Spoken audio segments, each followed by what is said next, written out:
ದಕ್ಷಿಣ ಭಾರತದ ಒಂದು ಸೊಗಸಾದ ಹಳ್ಳಿ. ಬೆಳಗಿನ ಗಾಳಿ ನಿಸ್ಸೀಮ ನೆಮ್ಮದಿ ಹೊತ್ತೊಯ್ದಂತೆ ಹರಿಯುತ್ತಿತ್ತು. ಅಲ್ಲಿ ಪ್ರೀತಿಯಿಂದ ಜೀವನ ಕಟ್ಟಿಕೊಂಡ ಇಬ್ಬರು ಸಹೋದರರು ವಾಸಿಸುತ್ತಿದ್ದರು. ಅಣ್ಣ ಜ್ಞಾನ ಮತ್ತು ಅನುಭವದ ದಾರಿಗೆ ಬೆಳಕು ಹಚ್ಚುವವನು. ತಮ್ಮ ನಿಷ್ಕಪಟತೆ ಮತ್ತು ಮೃದುವಾದ ಹೃದಯದ ಮಗು.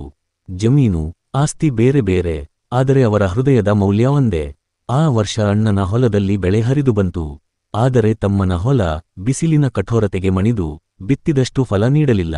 ತಮ್ಮನ ಮನೆಯ ಕಷ್ಟ ಅಣ್ಣನ ಮನಸ್ಸಿಗೆ ತಟ್ಟಿತು. ರಾತ್ರಿ ಮೌನದಲ್ಲಿ ಚಂದ್ರನ ಬೆಳಕು ಮಾತ್ರ ಸಾಕ್ಷಿಯಾಗಿತ್ತು. ಅಣ್ಣ ಒಂದು ದೊಡ್ಡ ಅಕ್ಕಿ ಚೀಲವನ್ನು ಬೆನ್ನು ಮೇಲೆ ಹೊತ್ತು ಯಾರಿಗೂ ತಿಳಿಯದಂತೆ ತಮ್ಮನ ಗೋದಾಮಿನಲ್ಲಿ ಅದನ್ನು ಇಟ್ಟುಬಿಟ್ಟ. ಅದು ಮವನದ ಪ್ರೀತಿ. ಆದರೆ ಅದೇ ಸಮಯದಲ್ಲಿ ತಮ್ಮ ಕೂಡ ಅಣ್ಣನ ಬಗ್ಗೆ ಅದೇ ಕಳಕಳಿ ಹೊಂದಿದ್ದ.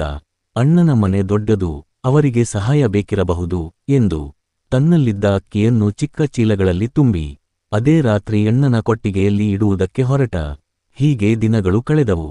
ಆದರೆ ವಿಚಿತ್ರ ಎಂದರೆ ಇಬ್ಬರ ಕೊಟ್ಟಿಗೆಯಲ್ಲಿಯೂ ಅಕ್ಕಿ ಕಡಿಮೆಯಾಗದೆ ಹೆಚ್ಚುತ್ತಲೇ ಇತ್ತು.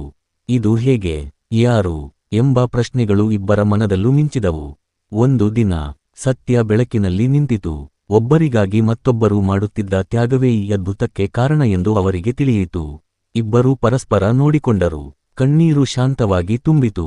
ಅವರು ಅಪ್ಪಿಕೊಂಡರು. ಮೌನಕ್ಕೆ ಮಣೆ ಕಟ್ಟುವ ಬಾಂಧವ್ಯ. ಅಡ್ಡಗೆರೆ ಹಳ್ಳಿ ಕಲಿತ ಪಾಠ. ಸತ್ಯವಾದ ಸಂಪತ್ತೆಂದರೆ ಹಣವಲ್ಲ, ಹಂಚುವ ಹೃದಯ, ಸಹೋದರತ್ವ ಮತ್ತು ಭಾರತೀಯ ಸಂಸ್ಕೃತಿಯ ಮೌಲ್ಯಗಳು.